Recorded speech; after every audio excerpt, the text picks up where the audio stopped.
Hello everyone, I'm here to show off a game I recently discovered. It's called Deep Sleep.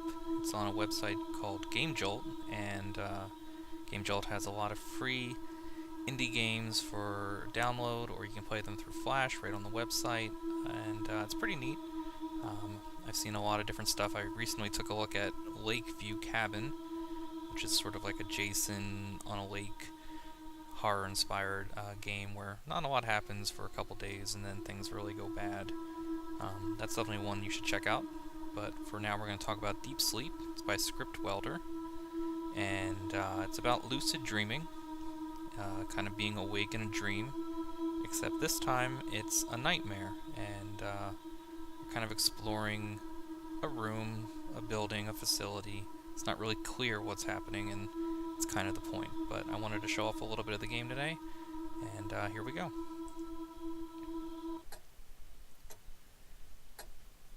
Begins with a historical quote, and I would wonder how many games do that. I know Far Cry 3 did it.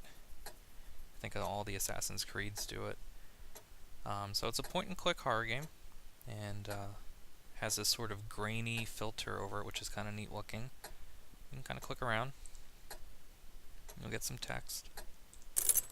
There's a key in that vase, naturally. The clock doesn't work.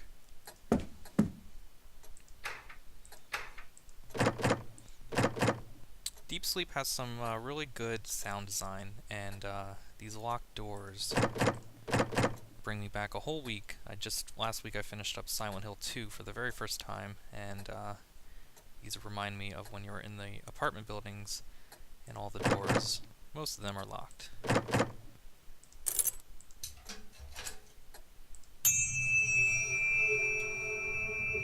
Well, that's not good. Yeah, so the sound design's really effective here, and kind of really sets the mood for keeping you on your toes. So let's just go back to bed. Oh boy. Is that me? Is that somebody I know? Oh, I took a human bone from that body. Hopefully that's, well, if it's mine then. No big deal.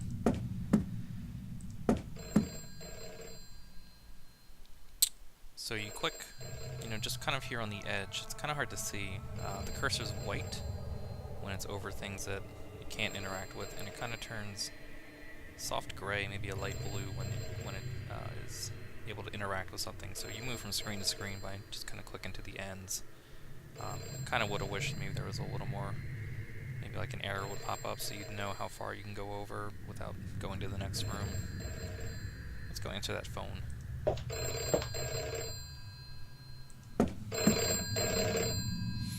And here's where the sound really takes it to the next level. Wake up. You have to wake up. You have to wake up. You have to escape. I won't. So, you can obviously see I'm moving through some of these puzzles. I kind of know where everything is. I've already played through the game. I'm not going to show every solution. But most of the puzzles are pretty logical. You get a key, and you find something that's locked, and you open it with the key. I really love this staircase here, because the perspective is kind of crazy. You have to imagine that you're standing right here at the top, and you want to go down. So if you were to come back into this this room this way, now you have to imagine you're down here, and you want to come up. It's kind of neat. I don't know. I like it. Makes you think about where you are within the game space. Can't go in there yet, but, I do have a flashlight, but no batteries.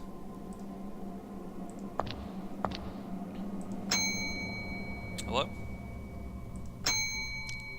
Can somebody help me? I'm sure this note gets to you somehow. At this point, you should know all this is not real. I hope the inner awakening went well and you have a full lucid control over the dream. Sincerely, yourself. So yeah, you know, the storytelling is kind of loose. No idea how you wrote this to yourself and placed it here. You kind of get the vibe that this is a hotel, but later on it looks more like a hospital or an asylum. Yeah, it's not very clear, but that's okay, because again, you know, dreams and nightmares don't often make a lot of sense.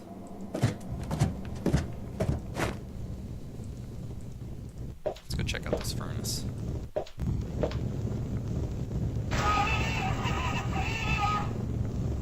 Wow. That's a shame. Some pixel hunting. I know there's a... Yep, there it is. I know there's a piece of coal there. My lucky piece of coal, which I'm pretty sure is a secret Monkey Island joke, but maybe I'm wrong. And over here, it's very hard to see. It says needs to be a lever of some sort. And I missed that my first time going through, and it took me a couple minutes to figure out what I was supposed to do, because it's hard to see sort of the graininess up here and the darkness of the game. So you'll have to do a little pixel hunting throughout, but it's not terrible. Use that bone to turn that off, and I'm only going to play a little bit more. Don't want to show everything. Now we got a damp cloth. So you can come back and you can use that to open the Hot Wheel. And inside, naturally, is a key. A small key, I'm sorry. And this is something you would imagine if you had a Wii U or a Nintendo 3DS you'd be doing with a stylus. But I gotta kind of hold the mouse down and shake it back and forth, which is not the easiest way to do it, but it's a pretty neat effect. Like I said, I think the game looks pretty cool with this grainy pixel art. Reminds me of the Lone Survivor and other games like that. So you're going to get a passcode here, and from what I've seen, it's different every time, so you might want to write it down, because I'm probably not going to remember. What is that? Is that a 5802?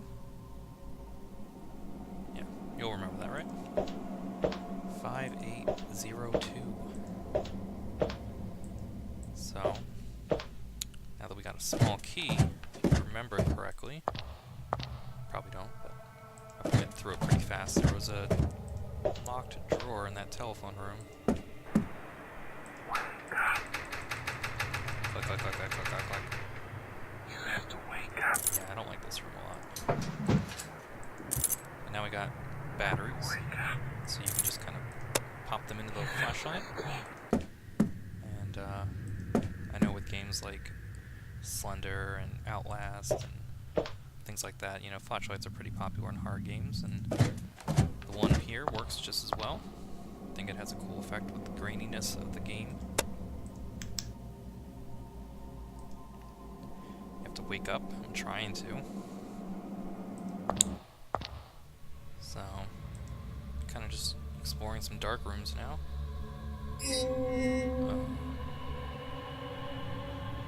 To anybody, did you see that? Alright. Well, we shouldn't go in that room, right? Let's go in this room. Got an old squeaky wooden horse. Some writing on the wall. It's a little hard to see. Little Cody is lost without his plushy tiger. And that's a horse, so I'm out of here. We'll go in the scary room. We'll go to the light, because, you know, we want to try to wake up. That's kind of the point of the game, is you're trying to escape this nightmare and wake up. So maybe it's not as easily said, done. Alright, so now we're in this sort of elevator room. And we have to punch in a number code. And I probably should have written it down. 5082. No. No. 5802.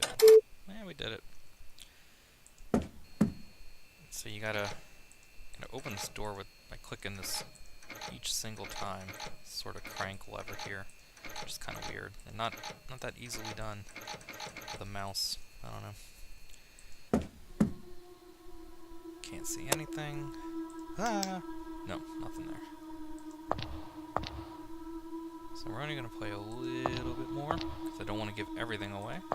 Because I do think Deep Sleep is worth playing yourself and experiencing and exploring its areas and kind of how it works with its horror, which, you know, it's not a lot of in your face, but kind of just sort of an unsettling vibe throughout the whole thing. So got another locked door, got some barrels, this pickaxe.